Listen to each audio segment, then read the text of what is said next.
Hello and welcome to Out Loud. I'm your host, Greg Thompson. Today on the show, we have Damien Domenack. Damien is originally from Peru and grew up in Southern California, raised in the Foursquare evangelical faith tradition. He eventually found himself in Nashville for his Masters of Divinity at Vanderbilt Divinity School, concentrating in Latin American studies, religion and the arts, as well as the Carpenter Program for Gender and Sexuality Studies.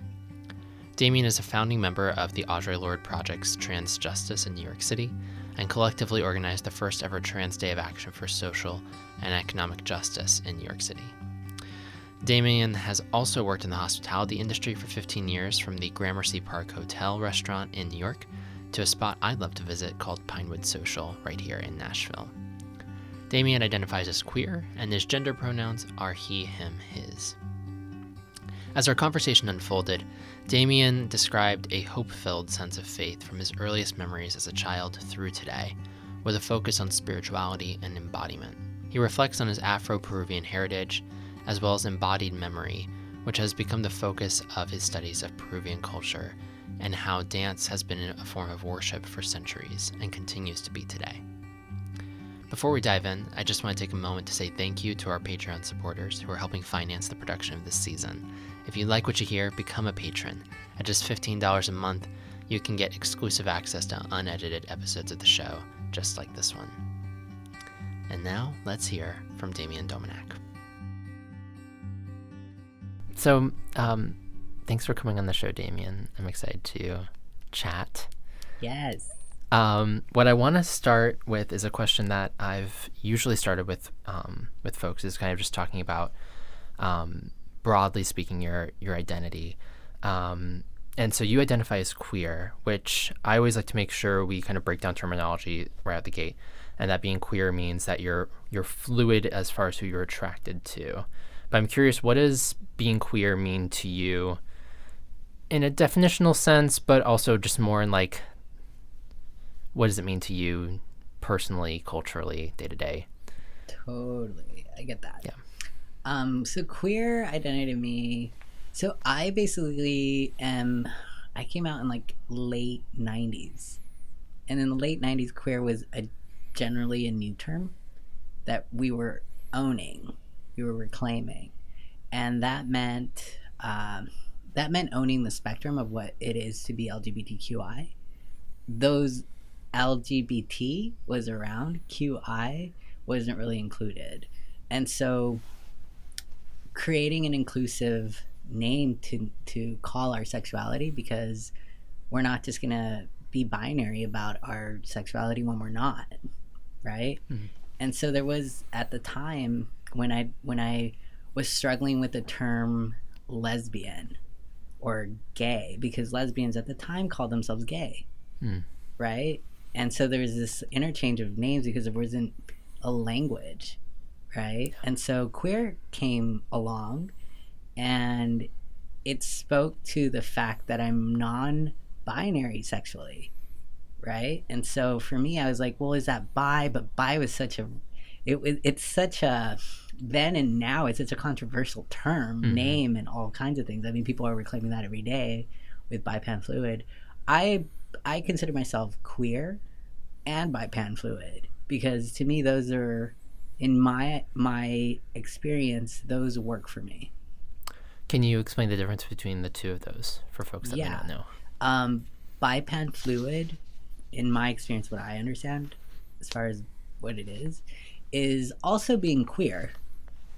But to some folks who are bi, some folks that I know identify in the binary bi. And so non-trans, right? Cis folk who identify as male and female, or at the spectrum of such, right?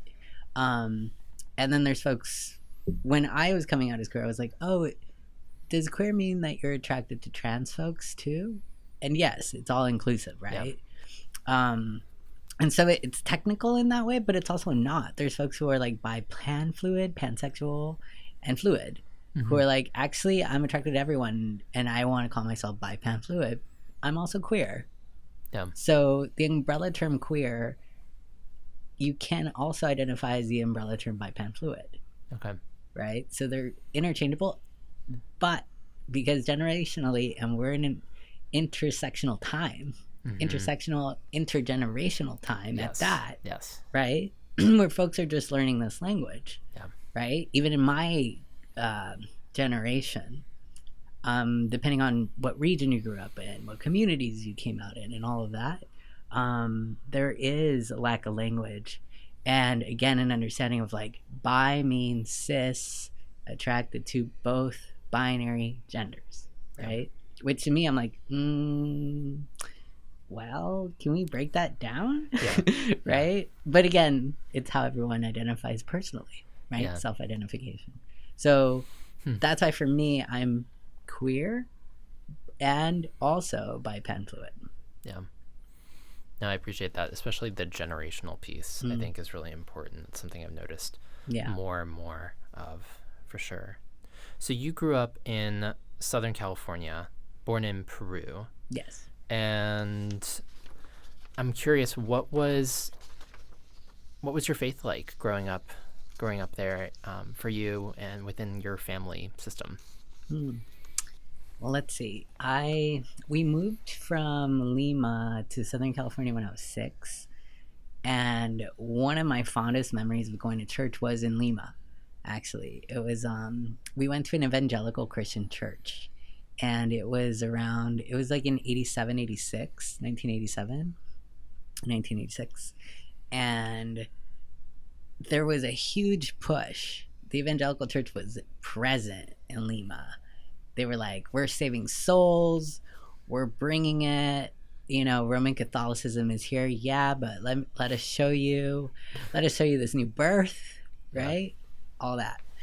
And my aunt was really, really into the church that she was going to, so she invited my mom, and my mom started going, and she brought my sisters and I went to the youth group, or the little kid ministry, and I loved it. I loved the stories that were told about Jesus's life.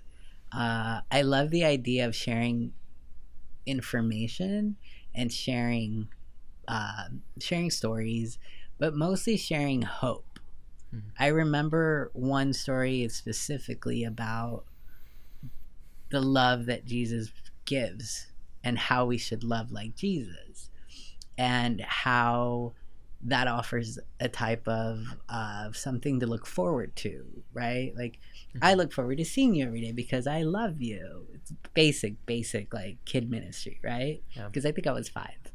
And what I loved about that story was I wanted to share that, and I thought of maybe writing like love notes on pieces of paper and going on rooftops and sharing that love, right? And so I had this huge image as a little 5-year-old of like organizing this like love fest on little notes, where they were like graffiti falling down on people's heads, like, and you just shared like love, but you also shared hope, right? So that was my idea of what like love was and what like hope looked like when I was a kid. So that was when I was 5 or 6, though. It changed when we moved to Southern California. For sure. And did you remain within the evangelical church in Southern California? Okay. Was that a smooth transition, or how did that go? What did that become? Well, it was there was more denominations in Southern California, because we moved to Azusa, actually, the city of Azusa, where there was a huge evangelical Pentecost revival. So the spirit was felt back in like, I think it was in the 70s, I want to say. But the churches started, the Pentecostal church, just spirit-centered churches that were predominantly immigrant communities, so Latinx immigrant communities, and coming also from like the Midwest and parts of California that are in the desert area. And so you have indigenous communities that are also part of this movement. And so there was this huge influx of folks practicing evangelical, spirit-based, hybrid-like I would say. More like adding a bit of culture to it, because it's not, you're going to speak Spanish and you're going to practice in the ways that you practice your faith, right? So it is infused with extra spirit, which is, I like to say that, because you are placing forms of your own culture, right? Which is different than Protestant Calvinism, right? It's a little different than Eurocentric denominations, right? Yeah. So, especially because it is in Spanish and there's a different way of expressing yourself. Yeah. Right? And so the change was a lot, I felt it become a lot more, I wouldn't say embodied, but I felt it become a lot more about saving. Once we got to Southern California, it was about saving people and how dire it was, how people were so lost, and there was just this lack of, which was very different than what I heard as a little 5-year-old, 6-year-old. Totally. That's a complete switch from this abundance of love that you're throwing off a rooftop to this lack. Yeah. Yeah. So it was totally a contradiction. Huh. And so now you're worshiping within the Foursquare evangelical tradition. Yes. What was the path to that like? Well, my mom was basically trying to figure out what denomination, because there's so many. Okay. And at the time, I was in 5th grade, and we had just moved to this area where there were like 3 families that were recent immigrant families, and they all had like 3 to 4 kids, and at least 2 of the kids would be my age, and we were all in the same elementary school. And one of the families was going to Angelus Temple in Pasadena, or in downtown LA. And what happened was, every Friday there was Bible study at this family's house, and the pastor from the church would come to our neighborhood and go to this family's house and conduct Bible study, and all of the neighborhood adults would go, but all the kids would stay outside. And the 3 brothers were really good at all the athletic sports, and so when they were missing, we lost. Like our little neighborhood like crew wouldn't win any of the games against the other neighborhood crews, so we would be bummed. And it wasn't until a few weeks of that we were invited into the house to be a part of the Bible study. And so when that happened, we then invited our parents, and the group just grew into a church. So the pastor ended up moving to the neighborhood, and we ended up opening up a church that was a Foursquare church. Okay. So we built the church basically. Wow. And it was actually the kids who did it, because there was a small community of adults that were getting together for Bible study. But once the kids came in, we brought our parents too, because our parents were like, oh my gosh, our kids are going to Friday Bible study instead of being outside. This is miraculous, right? And we were like, well, now you have to come. Yeah. Because we're in our faith and we want you to be there too. Peer pressure. So, totally. What were your gatherings like once the kids started bringing their parents and everything? That was awesome. I mean, you got in where you fit in. Yeah. It was a tiny house. It was like a tiny little apartment complex house, right? Yeah. And the kids were in the boys' room. We were on their beds. And were you all, I mean, everyone of all ages involved in one same kind of service, or did you have to spread out to different rooms and do different things? We had 3 different rooms, yeah. Okay. Yeah, so what was everyone doing? The adults were in the living room looking at the Bible. Okay. Doing a traditional Bible study. Exactly. Let's read this passage and answer some questions about it kind of thing. Okay. The 9 to 16-year-olds or so, we were in the boys' rooms. And then the little itty-bitty kids were around the kitchen with one of the 17-year-olds. Okay. So that's how it kind of worked out. And it was hilarious because we got to the point where we couldn't fit in that room anymore, and we were outside again. Oh, wow. Mm-hmm. That's what we had you to brought find everyone church. inside and you lost your spot. Back out. Exactly. Yeah. Exactly. That's beautiful. Mm-hmm. I think that's always something I kind of fantasize about in a way when I think about church these days, because in most churches you're talking hundreds of members, and it's hard to feel like you have this tight-knit sense of community, and people want that, but it's almost impossible with that many people. You have to have your cliques in a way. Yes. And so I've always wondered what early day churches were like when it was just one apostle of sorts coming in and working with a few families that sat down in their house together or in the streets together, or whomever. And I imagine there was a deep sense of community with that. Completely. Yeah. There's extended family who would come in from out of town and stay a while. And on top of that, there's also a sense of really understanding where people's troubles are. Yeah.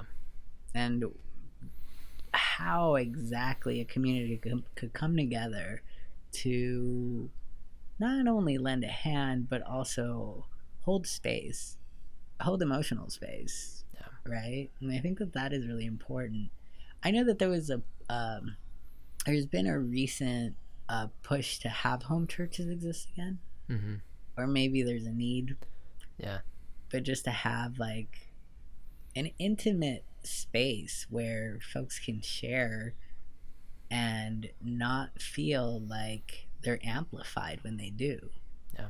Because when we talk about high church, you get looks when you're not acting right, or walking at the right time, or when you have to stand up and go to the bathroom. Mm-hmm. Mm-hmm. There's a whole etiquette. Yeah. And when we think about a service that creates that kind of environment, it's a type of pantomime. Mm. There is a staged feel. Mm-hmm. Right? And so when I talk about hybridity, and when I talk about I guess when I say like, oh, it's cultural, all these things, everything has an element of performance. Every single thing that we do in front of someone else. Absolutely. Right? Yeah. And so it just depends on how you're performing. Mm-hmm. And why. And so those are questions that come up for me all the time, because I'm like, well, if I'm going to put myself in this space, I know the culture around me is performing this way. Mm-hmm. Will I feel uncomfortable with going to the bathroom when I need to? Yeah.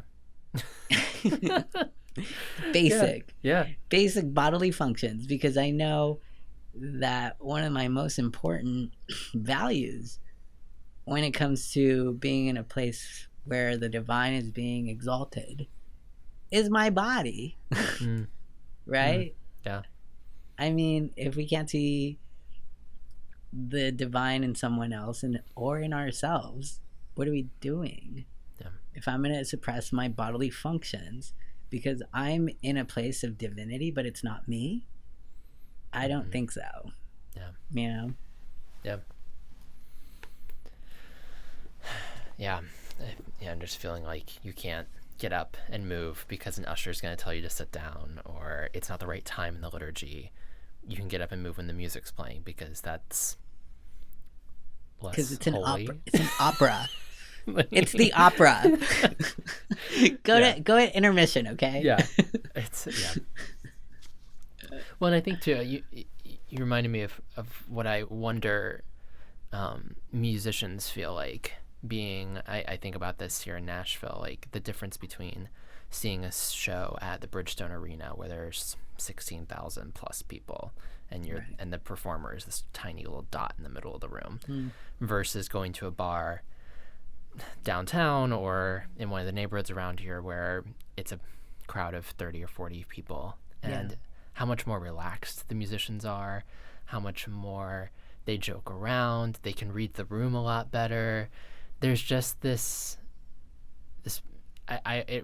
it it feels like it's less of a performance and more authentic. And you're right, there's still some performance element. There's still some like being on, some posturing, whatever, but like there is this intimacy that you get when it's a small venue like that. Oh yeah. Yeah. There's this, it's bizarre to think of it in this way too, but it's kind of where inclusivity and exclusivity come together.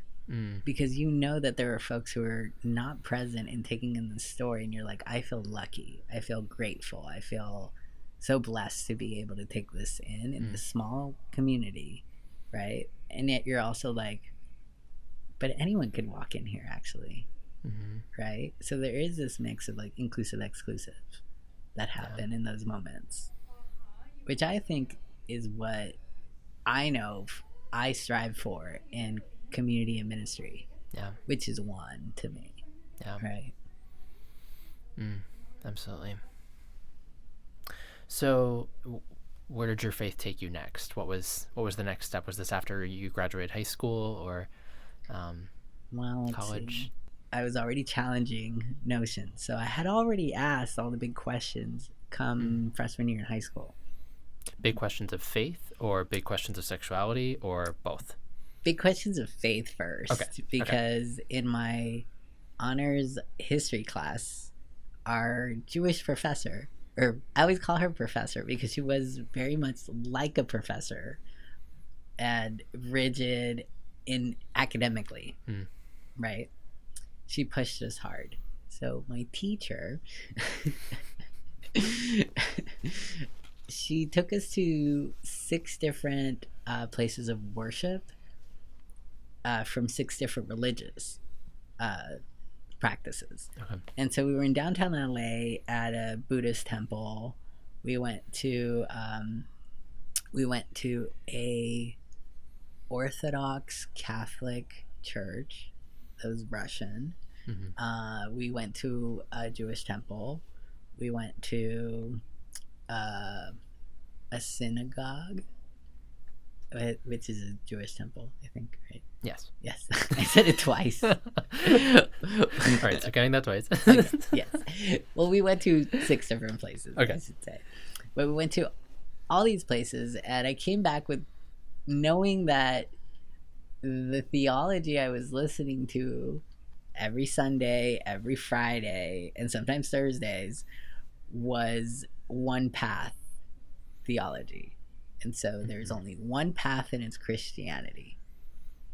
And listening to that for so long, I always questioned it because I was like, what about Buddhist monks? What about all these religious leaders and other religious traditions? Like, where are they? Where do they go? What about indigenous medicine people? They're bad because they don't believe in Jesus, which was a giant question. And so coming from that trip, I was everybody's nightmare in that church because I asked all of those questions to I asked my pastor straight up and down. I said, what does this mean? Because I can't judge them as a Christian. I can't walk into their spaces and tell them that they're bad because they don't posture to Jesus. You know, like I can't do that. That's unchristian of me. Right. And so he looked at me as though I just was the devil. He didn't know what to do with me. He didn't say like, oh, you should just like maybe go to a different church. Or... He was like, I don't know who exposed you to this, and you just have to read the Bible more. Okay. Yeah, he took it to biblical. So what did you do? I stopped going. Okay. I protested enough Sundays that my mom had to just listen to me because I was pouty. I didn't want to go. And so I resisted hard. Yeah. And by my sophomore year, I was gone away from the church. All my friends were still going. I was just like, there's no way. This makes no sense. And this is coming from a kid who prayed on their knees every night. Yeah. Like made like allowed for my mom's faith to grow because she saw the way that I was growing in my faith. And so in that sense, I've always been a practicing religious person. Yeah. Right? And yet I just could not accept that. First of all, there was no answer to accept. And second of all, I saw the divine in everyone that I met that day and every day thereafter. Mm-hmm. But I always have felt that way about people. Yeah. And so if it's not going to be that, then that's not a part of my faith. And I realized that that church that I helped build was not a part of my faith anymore. It couldn't be a part of my faith. I got that answer. Yeah. And so, yeah, that's why I stopped going sophomore year. That's not to say that I wasn't a part of the community. I was still a part of that ministry. I still was a part of the people's lives that helped build the church. A lot of my friends are still going. And what happened when I got into San Francisco State University for college, I didn't end up going because I went to New York instead.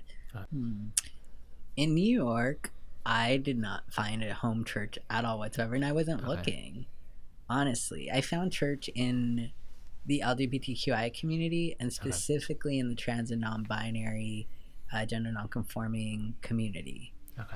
And the way that happened was very interesting because I had just come out as trans about 2-3 years after I moved out to New York. I just found a community of folks, and I started organizing with TransJustice and the Audre Lorde Project. Right, yeah. And there was a big march happening. It was like the first ever trans and gender nonconforming people of color march. And it was about organizing around economic justice and social justice, racial justice. It was all the things that I was like, wait a minute, this is what my ministry has been like. But I didn't have those words. I was just like, I know how to organize. So I was like, let me join. Let me be part of this community. And I kid you not, going to the 2-hour meetings on Wednesday nights, putting out the chairs, then afterwards putting away the chairs, helping clean the food, just being a part of that service, I felt like I was at church. Yeah. It brought me back to those Fridays at my friend's house. It brought me back to those basement church days of having your youth group get together and then helping clean, right? And so I had these moments where during organizing meetings, I was in church. Yeah. And there was nothing different about it at all, other than we all had a voice. And we all were trying to incite hope in each other and in our movement. And in many ways, for me, those were the moments where I felt like we were one body. Yeah. And that's what was missing from my church experience when I became a young adult. Because it wasn't about body. It wasn't about creating a general sense of connectivity. It was the complete opposite. So scared. Yeah. Yeah. And so allowing for a love of the body, especially for trans and gender nonconforming folks of color at that, where you're negated and demonized for being trans, and on top of that for being a brown person or an immigrant person or black person, all these layers compounded on top of each other, to be in a space where we're affirming each other and we're recognizing the divine within each other without using those words, but knowing that we each come from varied religious backgrounds, right? And where the director of the org is actually a trans man who's the son of a preacher. So there was spirit incited in our group. Yeah. Because of who was in that group. My mom is also a Foursquare minister. And so the ways that we talked, our intonations, the way that our spirit would take over when we had something to talk about. Yeah. Right? That was church to me. Mm. Mm-hmm. Mm. How big was that group? We were 30 strong. Okay, so Yeah. kind of like a home church again. Yeah, exactly. Yeah. 30 strong, trans women, trans men, and gender non-conforming, non-binary folk. Huh. Yeah, all people of color. Yeah. Mm-hmm. Mm. And so you started to talk a little bit about embodiment, Mm-hmm. and I'm wondering, kind of, was that, I know that embodied theology is part of some of your work now. Yeah. Is that kind of where that seed was planted for you? Is that where you found that language? Yes and no. Okay. What happened during that time was I recognized my need for community. Yeah. And beyond that, I recognized my need for hope. Yeah. Not in the sense of having people talk about the future in that way, which was a lot of what, like, the theology, the eschatological theology that I used to have to listen to in my Foursquare church was very much like, hope is in the future and it's when Jesus comes again. Mm-hmm. Right? Which is not the eschaton. It's what we made the eschaton to be. It's very one-dimensional. Yeah. Right? And so when I think about embodiment and how that came to play in my life, the spark of hope happened within that community. The embodiment, I was affirmed in my embodiment in that community, and that gave me hope. Mm. Where I knew that I needed challenge was in being around religious people, because that was a very secular space. Yeah. And yet it was very spiritual. To those who recognized what a religious space is, it was spiritual, I should say. Because there are folks who are like, no way, there's no God, and this is purely our work, right? Within that group itself. And then there's people who screamed hallelujah every chance they got, right? And so it was very mixed. Yeah. That's why I'm like careful to be like, well, I found it, but I'm not sure everybody else did. Sure. Right? It's a very secular space. Yeah. So for me, yes, it incited this this understanding of embodiment where I was okay. I was like more than okay. I felt like I was a part of something that was divine, but I didn't understand that I could be there. I had to find a practice that accepted all of the expressions that I hold, which was not Christianity. Yeah. And the way that happened was through an ex-partner of mine who was in Santeria. And I, coming from the Christian tradition, Santeria is the devil. Mm. It is possession. It is animal killings. It's all kinds of negative things, right? Okay. And when you compare it to something like Orthodox Judaism, right? There's the same stuff happening. There's chickens that are killed at a certain time of the year. Mm-hmm. There's even garments that are worn that aesthetically they're ritual aesthetics, right? They shared. Okay. So you're looking at two ancient traditions that share aesthetics. They share ritual sacrifice.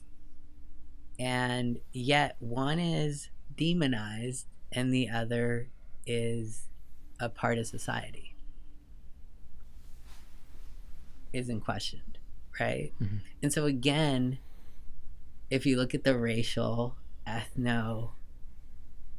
demographic of an African diasporic religious tradition and a different diaspora at that, right?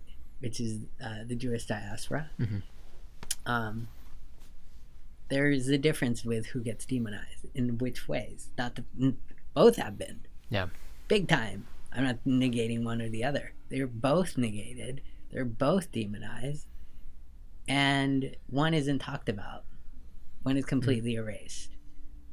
Right? And so it took me a long time to figure that out for myself. To understand that, like, my partner's not a devil worshiper. Because I grew up Christian. And she's a devil worshiper. Goodness, she's a Santera priest. Like, no. Yeah. And so when I understood her to not have all these negative stereotypes attached to her that I grew up knowing and praying against, I understood that the practice itself is one that includes dance, includes your body, includes your connection to all the elements in the earth, and calls them divine. And not only calls them divine, they're a deity. They're a god. The soil is a god. The ocean is a god. The volcano is a god. The lava is a god. Every element in nature is a god. And our connection to the god, we can sacrifice, meaning we can make a meal for lava. We can make a meal at the edge of a volcano and ask for something that you need. Right? And there's a relationship that we're disconnected from the earth that we hold as beings, as creation.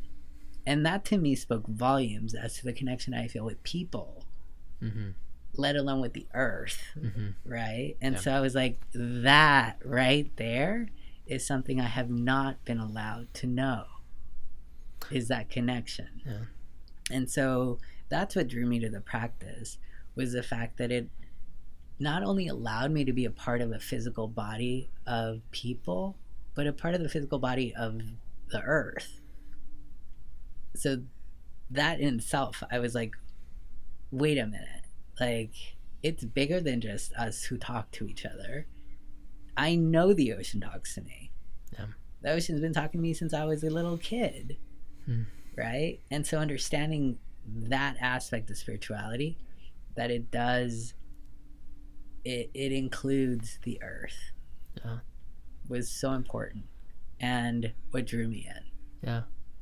And so and it sounds like you learned all of that through relationship, through another, kind of opening that up, which I think is really something I can relate to.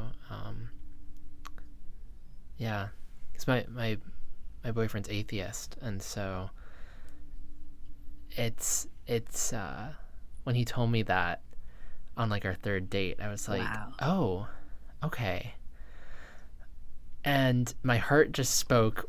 It's the truth that it had always felt, which is a lot of what you've been saying. Is just like, oh wait, well, I've never thought that atheists go to hell. Like, I don't really think that's a thing. I don't see the need to discriminate like that just because of the way you practice your faith or don't. And definitely, the challenge is your own faith or your own.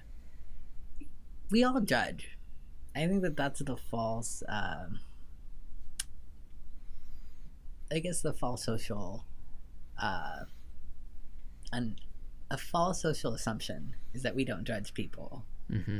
We do all day long. We judge people for not wearing a raincoat in the rain.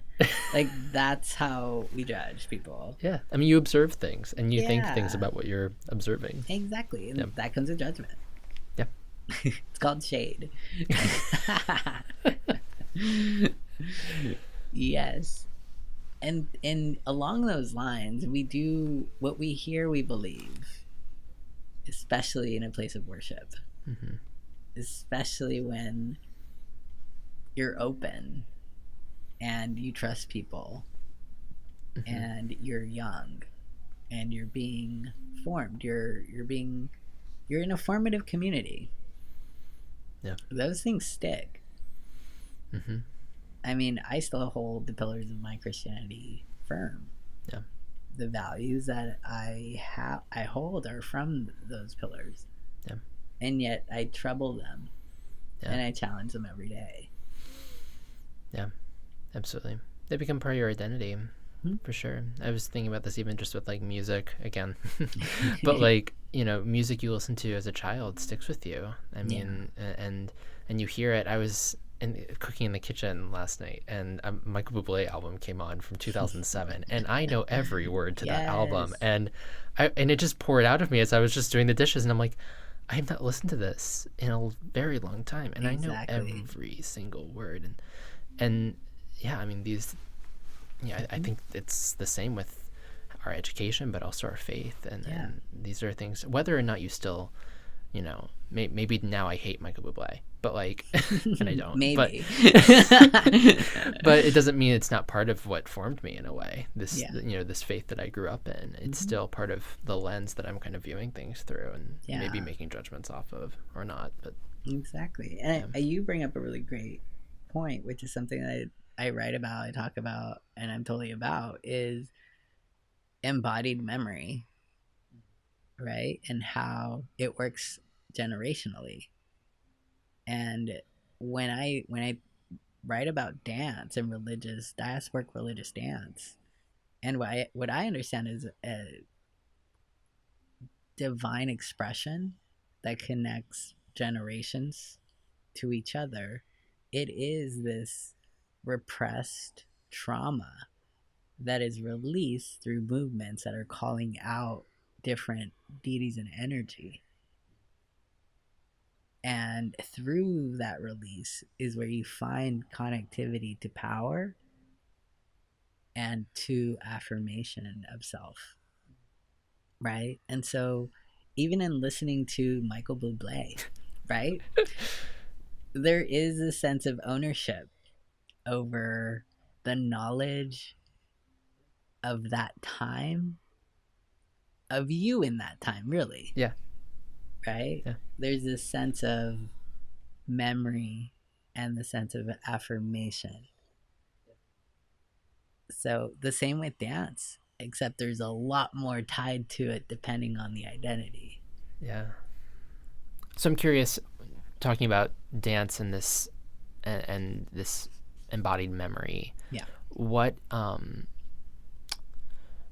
does that resonate with you and your culture? And if so, how? Yes. It's such a compounded answer. Like, it's layered and there's so much history to it. Sure. And I only say this because my research right now is based in a small desert area that's a coastal town in Peru. Just about 2.5 hours when you drive south of Lima is a small Afro-Peruvian town. It's called Godman, and it's basically where the Afro-Peruvian community is known for their dances. Okay. And it's an 8x8 town. It's tiny, and there's a giant church. The church is like the biggest thing of the town. The most, like, what offers the resources to the town, really. There's no ATMs, no post office, nothing that we understand a town to hold, except for the church. Yeah. Is this where you were born, or how were you connected with this town? I'm connected to this town through understanding Peruvian culture as an immigrant. Yeah. Okay. And so as an immigrant growing up in Southern California, the music I heard was Afro-Peruvian music. Okay. That was música criolla, right? My connection to my ancestral line, when I think of my mom's side of the family, they're Italian. When I think of my dad's side of the family, there's all kinds of mixes. My last name is Polish. I also know that there's an Afro-Peruvian person in my lineage. And so we are mixed. Yeah. And the way that shows up in Peruvian culture is it's criollo, it's Creole. We're all mixed. And therefore, when I think about my culture is criollo.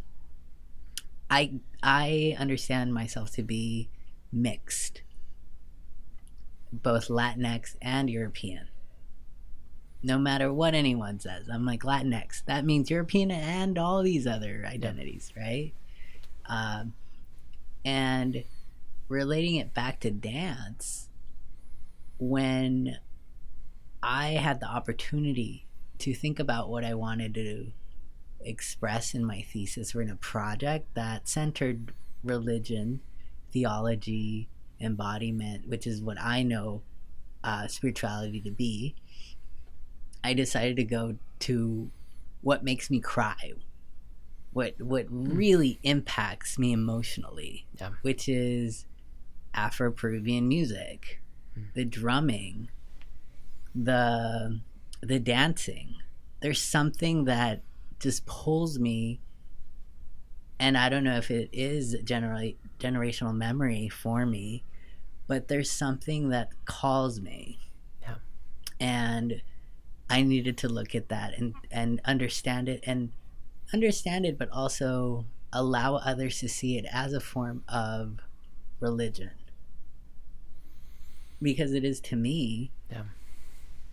It's an expression of, it's a theological expression. And one of resilience at that, when I think of the ways that Afro Latinx communities are erased from Latin America, when I think of even the Afro-Peruvian community, it's been 72 years that there hasn't been a section in the census that says African descendant or even African or Black. And so there is no mention of being a person that is tied to being Black or being Afro-Peruvian or being anything that identifies you as a person of color. You're just Peruvian. There's a nationalist identity that people hold on to, and it is called criollo. But when you do that, you're erasing racism. You're not acknowledging the fact that people are over and above others, that there is oppression, and it's systemic. And so that's the huge social lie, right? And so being a person who's in justice communities, knowing that part of the history and knowing how I'm impacted by the resilience of this community, and how in many ways they're the performative aspect of the Peruvian culture at that. Again, being used, right? That's all of that brings tears when I listen to that music. And so for me, it was about centering that resilience. So what's your spiritual practice like today, and how is it informed by Peru? Well, it's very much informed by Peru when it comes to ancestral veneration, because I know when it comes to the ancestors, every Monday I set up my week, I clean my altar. At my altar are my guardian angels, my ancestors, meaning like my great grandmas, anyone that I know who's been a big part of my life, who I am aware that walks with me, is at my altar with a picture and with something that I offer to them. You know, like my grandma loves sweets, so she gets a little cookie every now and again. Love that. Yeah. And so that's what I do on Mondays. I replenish my altar and I clean, and I talk to who I need to talk to. I light my candles, I say my prayers, and I begin my week. Whatever challenges I have, I talk to them about, and I ask for guidance, because my intuition is them. Again, when it comes to embodied memory, I'm a part of many people, and if I'm not in touch with them, then I can't listen to what my gut, quote unquote, is saying. That to me, spirituality is your intuition, is being in touch with it, is knowing where it comes from, is knowing who's talking to you. It's knowing who and what to give to and when and how. Like, no one knows my grandmother. Yeah. Like I do. Yeah. And I believe at this point I'm basically the only person that has a picture of her and like lights a candle and gives her anything. Yeah. Right? And so when we think about it, she gave me so much. She's gonna give my kids many things as well. Yeah. And I hope to do that for others too. I hope to do that for my great grandkids. Yeah. Right? And so that's ancestral veneration to me. Mm. Is knowing that you come from somewhere and your intuition is guided by that person, Mm-hmm. that energy. Yeah. I love that. I mean, putting a definition on spirituality is so difficult.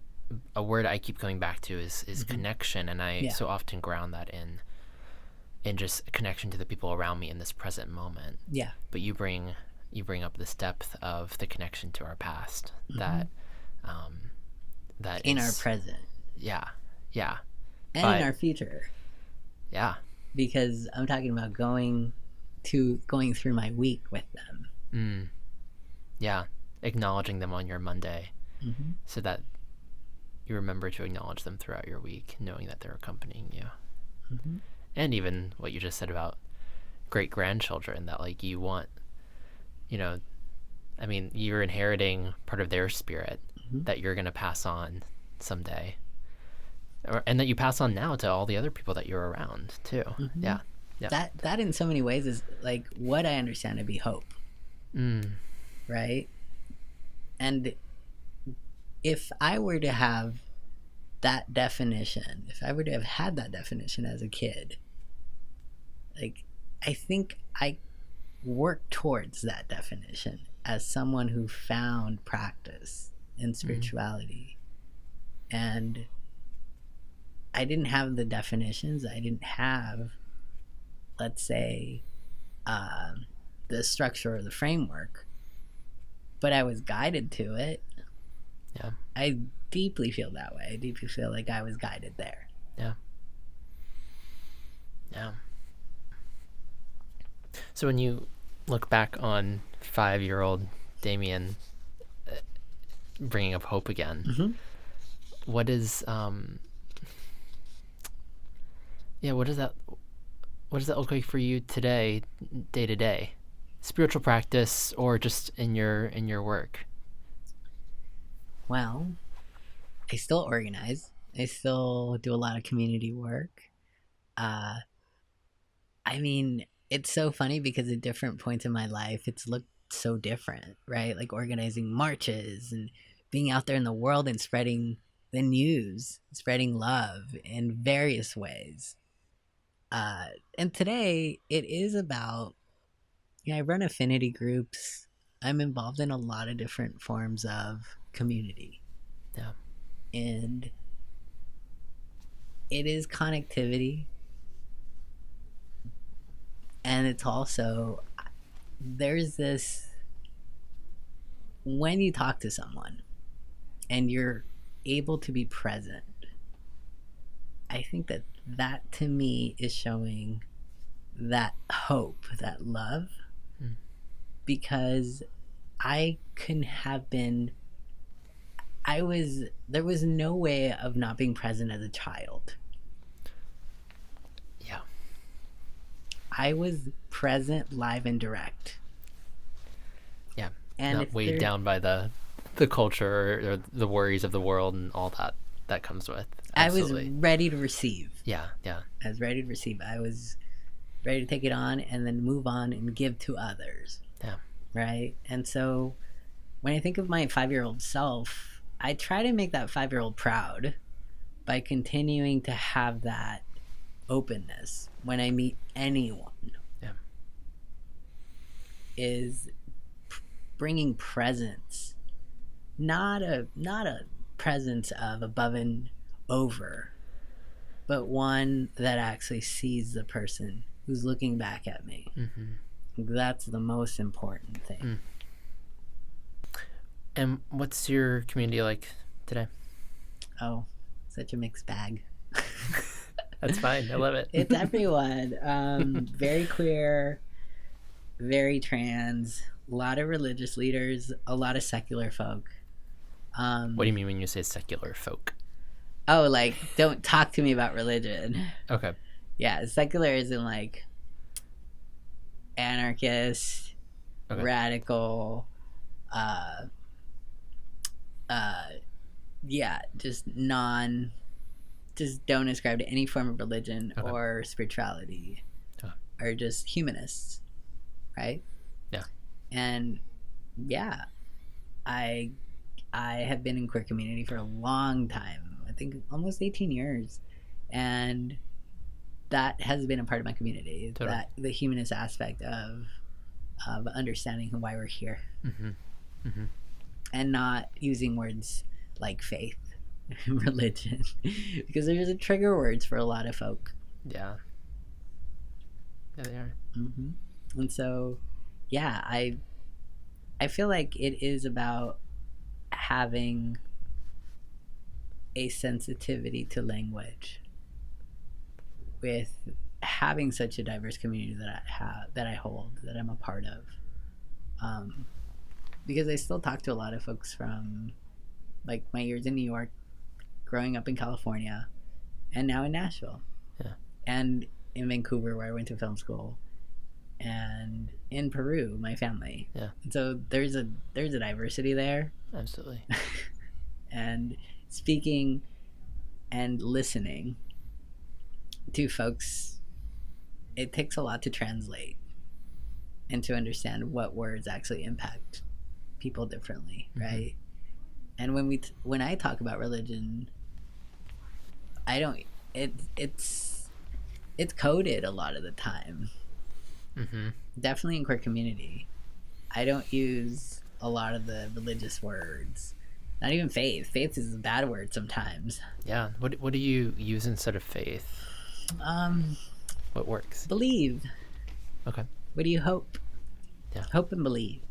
What do you believe? What do you believe to be hopeful? Like, what gives you hope, and what do you believe? What do you believe in is, like, if you believe in yourself and your actions and what you put forward, does that mean community as well? Right? Yeah. Like, who holds you up? Yeah. That's what I go to, is relationality. Yeah. Right? Yeah. Because you don't do anything alone. Nothing is done alone. Not in this world. Unless you're in academia, then you're in the basement of the library. But not even that. You're with the people's books. That's true. You're with them. You're people's surrounded books. You're by surrounded. the products and the creativity of so many other people. Exactly. And if you don't give them credit, oof, they'll find you.